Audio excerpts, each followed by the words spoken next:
लेकिन 5 सवाल हम आपको जरा बताते हैं जो सुनकर आपको लगेगा कि है क्या। सवाल क्या है कि शरीयत में दखल देने वालों को वोट करेंगे, इस तरह का सवाल है। मुस्लिमों से एएमयू छीनने वालों को वोट करेंगे। आज ही एएमयू को लेकर फैसला आना था, हालांकि अब 3 जजेस की नई बेंच बैठेगी, लेकिन इस तरह का सवाल।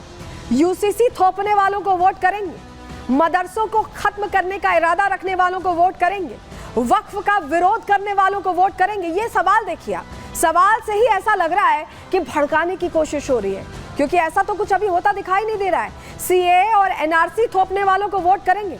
ऐसे कुल 17, जी हाँ 17 भड़काऊ सवाल पूछे गए हैं और सवालों का सीधा सीधा मकसद विशेष समुदाय को, मुस्लिमों को भड़काना है और इससे फायदा लेने की कोशिश है। ये सीधा सीधा मकसद है, आप सवाल देखकर समझ गए होंगे। लेकिन चलिए जरा आपको एक और तस्वीर दिखाते हैं जो ये पूरा नैरेटिव जो क्रिएट किया जा रहा है उसे समझने में आपको मदद करेगा। ये तस्वीर आप देख रहे हैं, ये सवालों की फेहरिस्त के नीचे क्या लिखा हुआ है? महाविकास अघाड़ी को अपना कीमती वोट देकर कामयाब बनाएं। सवाल ये पूछे गए और नीचे क्या लिखा हुआ है वो हाईलाइट करके हम आपको दिखा रहे हैं। यहाँ लिखा हुआ है देखिए, और ये हम हाईलाइट करके आपको दिखा रहे हैं। लेटर में महाविकास अघाड़ी के लिए बकायदा अपील की गई है, ये तस्वीर में आप देख रहे हैं। लेकिन आपको बताते हैं कि ये जब एनजीओज ये पहुंच रहे हैं, लोगों के बीच पहुंच रहे हैं, तो कैसे उनका ब्रेन वॉश करने की कोशिश कर रहे हैं, कैसे उन्हें भड़का रहे हैं, कैसे गलत नैरेटिव सेट कर रहे हैं। एक बार सुनिए जरा कैसे प्रचारित कर रहे हैं इसे, सुनिए पे। कोई लड़ाई सिर्फ किसी सीट की नहीं है, ये संविधान की हिफाजत की लड़ाई है। पिछले 10 सालों से जो हालत हमारे मुल्क की हो रही है और दिन ब दिन उसके अंदर जो बिगाड़ पैदा हो रहा है, बड़ी साजिश के साथ और बड़ी होशियारी और मक्कारी के साथ पूरा हमारा संविधान को नुकसान पहुंचाया जा रहा है। खासतौर पर हम मुसलमानों के साथ जो हो रहा है हमें बड़ा दुख होता है। आप लोग जिस फिक्रों को लेकर आए, हमारा हर साथी आपकी शाना बशाना और आपकी कंधे के साथ। तो सुना आपने आखिर में क्या कह रहे हैं कि हमारा हर साथी कंधे से कंधा मिलाकर चले। ये साथ में भीड़ इकट्ठी की जा रही है और किस लिए की जा रही है, चलिए जरा जानकारी हम आपको दे देते हैं। हमने सुनवा तो दिया आपको कि कहा क्या गया है, लेकिन महाराष्ट्र में वोट जिहाद वाली ये साजिश खुलकर की जा रही है। साक्ष्य हमने आपके सामने रख दिए हैं। मौलाना बकायदा फतवा जारी कर रहे हैं और एमवीए को वोट करने के लिए ये फतवे जारी किए जा रहे हैं। ये जो लिस्ट है सवालों की, ये लोगों के बीच बांटी जा रही है और सीधे सीधे बीजेपी के खिलाफ वोट डालने की अपील यहाँ खुलकर की जा रही है। मौलानाओं से एनडीए के नेता मिल भी रहे हैं क्योंकि समर्थन उन्हें मिल रहा है और चुनाव जीतने के लिए ये ध्रुवीकरण की कोशिश, तुष्टीकरण की कोशिश अलग तरीके से की जा रही है। और आपको बताते हैं जिस इलाके में भी आपने देखा कि मौलानाओं का पूरा जत्था पहुंच गया और समझाइश करने लगा कि आप ऐसे वोट ना करें, कंधे से कंधा मिलाकर चलें, तमाम बातें जिस इलाके के अंदर की जा रही थी, वहां के जो प्रतिनिधि हैं विनोद शेलार, उनसे हमने बात करने की कोशिश की, उनसे समझने की कोशिश की कि उन्हें क्या लग रहा है, ये हो क्या रहा है। जरा सुनिए वो क्या कह रहे हैं।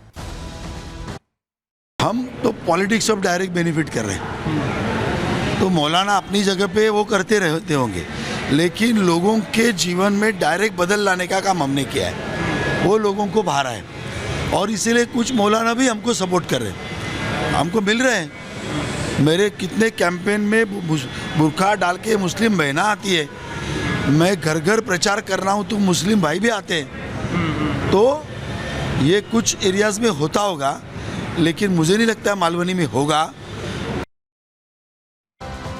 तो आपने विनोद शेलार को सुन लिया और वो कॉन्फिडेंट है, लेकिन आपको जरा तस्वीर दिखाते हैं कि कौन अंडर कॉन्फिडेंट है। जरा तस्वीर देखिए, ये जो तस्वीर आप देख रहे हैं यहाँ पर जो आपको दिखाई दे रहे हैं, ये सुनील प्रभु हैं और ये शिवसेना यूबीटी के नेता हैं। वो मौलानाओं के साथ लोगों के बीच पहुंच रहे हैं। किस तरह से मौलाना लोगों का मूड एक तरह से चेंज करने की कोशिश कर रहे हैं या माइंड वॉश करने की कोशिश कर रहे हैं, ये तो हमने आपको सुनवा दिया, लेकिन मौजूदगी किसकी है? शिवसेना यूबीटी के नेता की, सुनील प्रभु की। अब सुनील प्रभु यहाँ क्यों मौजूद हैं, आपको इस सवाल का जवाब हम दे देते हैं। चलिए जानकारी जल्दी से आपके सामने रखेंगे, आपके लिए जानना जरूरी है कि आखिर सुनील प्रभु जो शिवसेना यूबीटी के नेता हैं वो यहाँ क्या कर रहे हैं। आपके मन में ये प्रश्न आ रहा होगा, चलिए जल्दी से जानकारी आपको हम दे देते हैं कि आखिर सुनील प्रभु क्या कर रहे थे। यहाँ पर आपको बताएं, दिंडोशी से देखिए चुनाव लड़ रहे हैं सुनील प्रभु और वो पहुंचे हुए हैं तमाम मौलानाओं के साथ, जो एनजीओज पहुंच रहे हैं, लोगों को समझा रहे हैं, बता रहे हैं कि कैसे कंधे से कंधा मिलाकर चलना है, तमाम बातें कर रहे हैं। सवाल जो फेहरिस्त हमने आपको दिखाई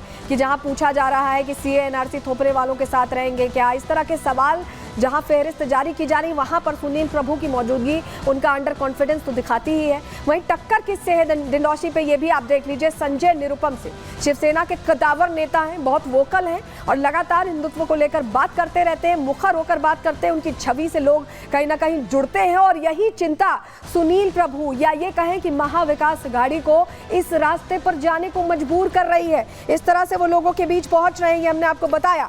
लेकिन अब चलिए आपको बताते हैं कि ये जो पूरा प्रकरण आया, इसको लेकर शिकायत भी हो गई है। बीजेपी ने शिकायत दर्ज कराई है क्योंकि इस तरह से ये तो एक तरह का वोट जिहाद है, उसको लेकर शिकायत दर्ज कराई गई। ये जानकारी आपके सामने रखना है, किसने शिकायत दर्ज कराई आपको बताते हैं। देखिए, महाराष्ट्र में वोट जिहाद की साजिश बेनकाब हो गई। ये जो फहरिस्त सामने आई है सवालों की और इसमें नीचे जो अपील है एमवीए के लिए, सीधे सीधे साजिश बेनकाब हुई है।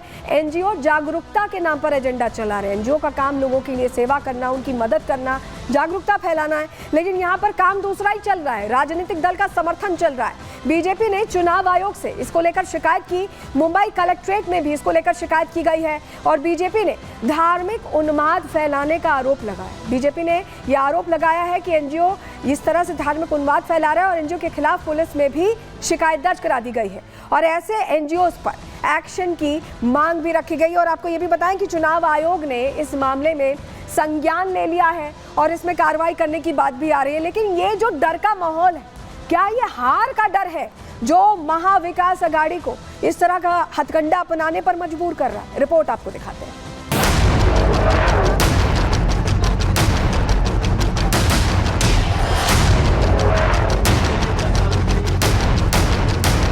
महाराष्ट्र विधानसभा चुनावों में सभी पार्टियों ने अपनी पूरी ताकत झोंक दी है। इस चुनाव में महायुति और महाविकास अघाड़ी के बीच टक्कर है। दोनों ही गठबंधन की तरफ से चुनावी घोषणा पत्र भी जारी कर दिया गया। महायुति जहां विकास, विश्वास और महिला सशक्तिकरण की गारंटी के साथ चुनावी मैदान में है, वहीं महाविकास अघाड़ी भी बड़े बड़े वादे कर रही है। सियासी बयानबाजी और चुनावी वादों से इतर पर्दे के पीछे बड़ी साजिश भी चल रही है। मनसे अध्यक्ष राज ठाकरे ने इस साजिश का जिक्र अपनी रैलियों में भी किया। उन्होंने चुनाव के लिए मौलानाओं की तरफ से जारी किए जा रहे फतवों का जिक्र करते हुए महाअघाड़ी पर बड़ा हमला बोला था। एक मुसलमान मौलवी यानी फतवा काढलाय, फतवा। एक मुसलमान मौलाना ने फतवा निकाला। ये सभी मुसलमान अब फतवा निकालने लगे हैं कि कांग्रेस, राष्ट्रवादी कांग्रेस और शिवसेना उद्धव ठाकरे को वोट दीजिए, सभी मिलकर एक होकर वोट दीजिए। इस तरह का फतवा निकल रहा है। आज मैं आपको शब्द देता हूं, अगर राज ठाकरे के हाथ में सत्ता दी, किसी एक मस्जिद के ऊपर लाउडस्पीकर आपको देखने को भी नहीं मिलेगा।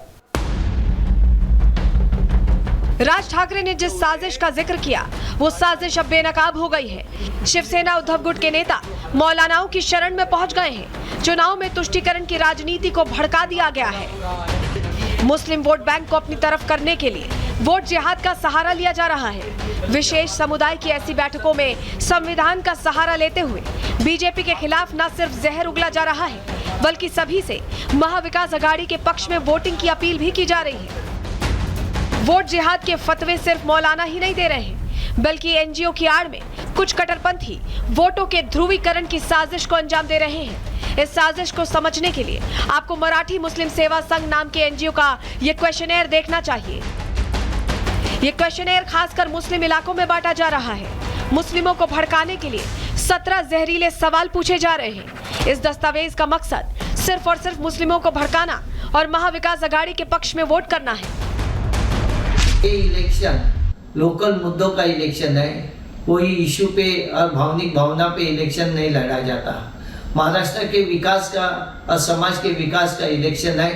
इस इलेक्शन में मैं जनता से, हमारे समाज से समझ के जनता को बोलूँगा, जो लोकल कैंडिडेट है किसी भी पार्टी का हो, अगर वो अच्छा है, एकता व अखंडता की भावना उसके अंदर है, तो उसको चुन के महाराष्ट्र के विकास को और महाराष्ट्र को मजबूत करने के लिए काम करना होगा। मराठी मुस्लिम सेवा संघ का यह अध्यक्ष बात तो एकता और अखंडता की कर रहा है, लेकिन इसके मंसूबे जोड़ने वाले नहीं बल्कि तोड़ने वाले हैं, जिसका सबूत है इस लेटर में छपे 17 सवाल। एनजीओ का काम होता है समाज सेवा का, समाज को जोड़ने का, लेकिन फकीर मोहम्मद जैसे लोग एनजीओ की आड़ में सियासी एजेंडा चला रहे हैं। हम जनता से अपील करते हैं कि आप अपने भविष्य के लिए और महाराष्ट्र के विकास के लिए और देश की एकता अखंडता के लिए और संविधान के रक्षा के लिए आप अपना कीमती वोट देना। एनआरसी सीए का डर निकाल डालो, कोई भी डर में खौफ में नहीं रहना। वोट जिहाद की ये साजिश सामने आई तो बीजेपी के नेता एक्टिव हो गए। किरीट सोमैया ने चुनाव आयोग, मुंबई कलेक्ट्रेट और लोकल थाने में मामले की शिकायत दर्ज कराई। साथ ही ऐसे नफरती एनजीओ पर लगाम लगाने की अपील की। वोट जिहाद के मुद्दे को लेकर के नवघर पुलिस स्टेशन पहुंच चुके हैं। तस्वीरें मैं दिखा रहा हूं कि इनके पास ये शिकायत पत्र है। मराठी मुस्लिम सेवा संघ के खिलाफ इन्होंने जो है आज एक शिकायत दाखिल की है नवघर पुलिस स्टेशन में। वोट जिहाद का मुद्दा जो है भारतीय जनता पार्टी भुनाना चाह रही है। क्या कुछ आपकी शिकायतें हैं? वास्तव में जिस प्रकार से राहुल गांधी और उद्धव ठाकरे ने प्लानिंग करके ये जो मैंने आपको कहा मराठी मुस्लिम सेवा संघ, उसमें लिखा है federation of Maharashtra Muslim NGO. ये 400 एनजीओ गांव-गांव में एक ही भाषा, सबके यही पैम्फलेट है। इसी प्रकार से भारत चुनाव आयोग ने मेरी शिकायत का स्वीकार किया है और मुंबई सिटी कलेक्टर जो रिटर्निंग ऑफिसर है उनको इसकी जांच के आदेश अभी 10:52 को दिए हैं। सीएम योगी ने हिंदुओं को एकजुट करने का नारा क्या दिया? पूरे विपक्ष में खलबली मच गई। वोटों का गणित बिगड़ा तो वोट जिहाद का सहारा लिया गया। मौलानाओं और उलेमाओं से बात नहीं बनी तो एनजीओ को भी इस वोट जिहाद में शामिल कर लिया गया। ऐसे में अब देखना यह होगा कि चुनाव आयोग इस वोट जिहाद पर क्या एक्शन लेता है। Bureau report, Republic Bharat.